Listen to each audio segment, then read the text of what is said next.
dark. Derek sits back in his chair and exhales deeply. What am I even doing? What do you mean? We've been putting off this talk long enough. I don't think I can do this anymore. What are you saying? We leave for Brown in a little over a week. We won't ever have to hide again. Charlie, I'm just not comfortable with myself the way you are. I'm not sure I ever will be. So you mean to say these last 2 months have literally meant nothing to you? I told you that we could only be for the summer.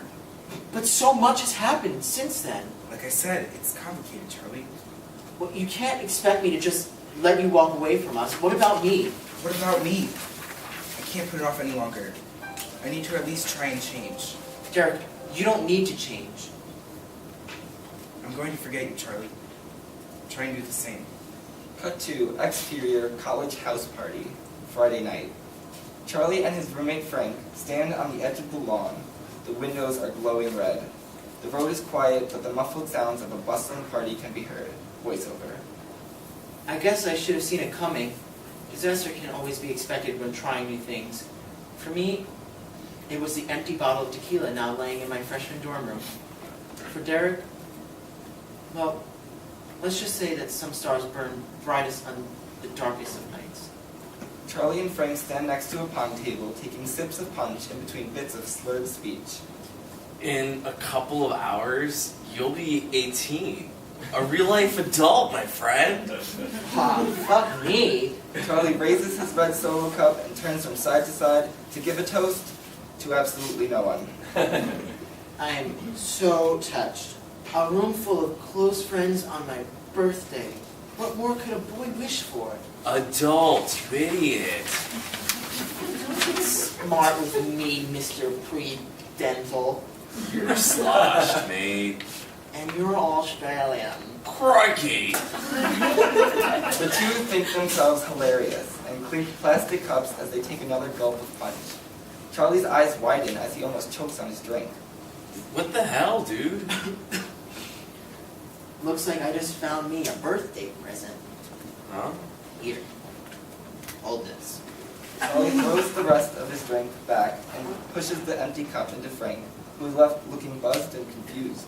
Charlie waltzes into the next room where he sees Derek, sinking into the raggy couch amongst a crowd of people, his arm around a girl who sits legs uncrossed despite the disappearing seam of her dress.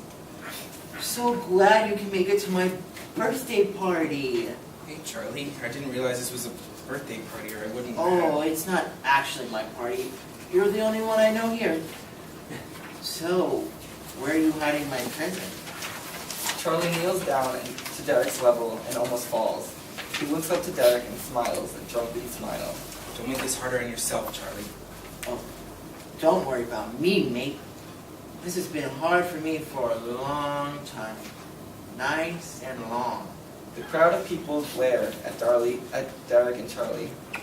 Oh, but I feel so sorry for you, Derek.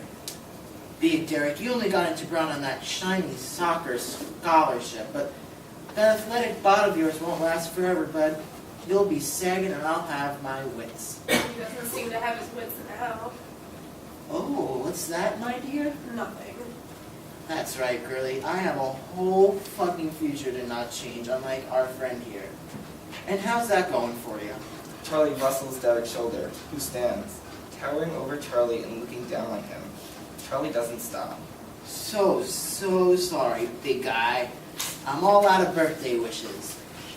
Charlie smiles a maddening smile, and something clicks.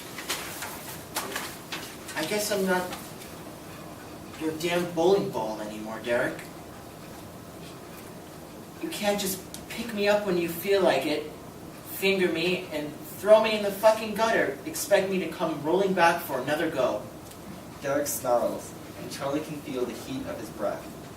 We see Derek's fist pummel Charlie inward, and hear the sound of teeth shattering, followed by the thud of Charlie's body on the tile floor. Cut to interior college dorm bathroom later that night. A heavy metal door slams open and echoes. In comes Frank with Charlie's body slumped over his shoulder. Blood flows from his nose and mixes with the tears. Frank lays Charlie down easy, then turns to look around the empty room. Okay, let's get you cleaned up, mate. Frank drags Charlie over to the shower and cranks the shower handle on. There we go. Nice and easy. Frank disappears into the bathroom stall and returns with toilet paper trailing in the air behind him. The cardboard tube can be heard spinning violently as Frank rushes to Charlie, who sits head down in the shower, fully clothed. Blood pools in his white button-up. Frank picks Charlie's head up and dabs at his face with the wet toilet paper. Charlie cries silently. You'll be hurting tomorrow for sure, but it's not all bad. Doesn't look like anything's broken. Only a single missing tooth. Charlie brings his fingers to his mouth and his sobs become heaving as his head shakes back and forth. No. No. No. Charlie uses Frank's shoulder to struggle to a standing position. He teeters over to the bathroom mirror. Charlie stares blankly, revealing a black hole in his bright smile. It could be much worse, mate. You were seeing stars the whole way home. It's the bloody night. Of course I was seeing stars. I'm going to assume that was the paint talking. Charlie backs away from the mirror and continues to sob as he slumps down the concrete wall. Frank kneels by his side. Here, let me have a look. Frank explores Charlie's mouth like the future dentist he is. Well, there's your problem. You've had a cavity. A nasty one, too. Must have been decaying and everything. Offended, Charlie closes his mouth and perks right up. I've never had a cavity in my life, Frank. You know me, I brush 5 times a day. You see the dental floss? Exactly my point. Trust me. I don't care how hard that Neanderthal hit you. That tooth wasn't going anywhere unless it had a cavity. Charlie gives him a skeptical look. Tell me again. Who's the pre-dental student at Brown? Great. This has officially been the worst birthday, day of my fucking fucked life. Frank sits next to Charlie on the bathroom floor. Look, Charlie, I know that you're hurting, that Derek hurt you. But letting go is kind of like that missing tooth of yours. You needed a clean break. And it's not going to be easy. How many times will your tongue run over itself over the spot where that tooth once was? Probably 100 times a day. And even when it stops hurting, you'll still find yourself missing it terribly. It's going to take time to replace it. You sure you don't want to just skip dental school and become my full-time therapist? I'm serious. Derek did you a favor by knocking out that tooth. Think about it. Would you be any better off keeping it? Of course not. It would have caused you so much pain in the end, until finally it had to be pulled. Charlie rubs his eyes into his white button-up.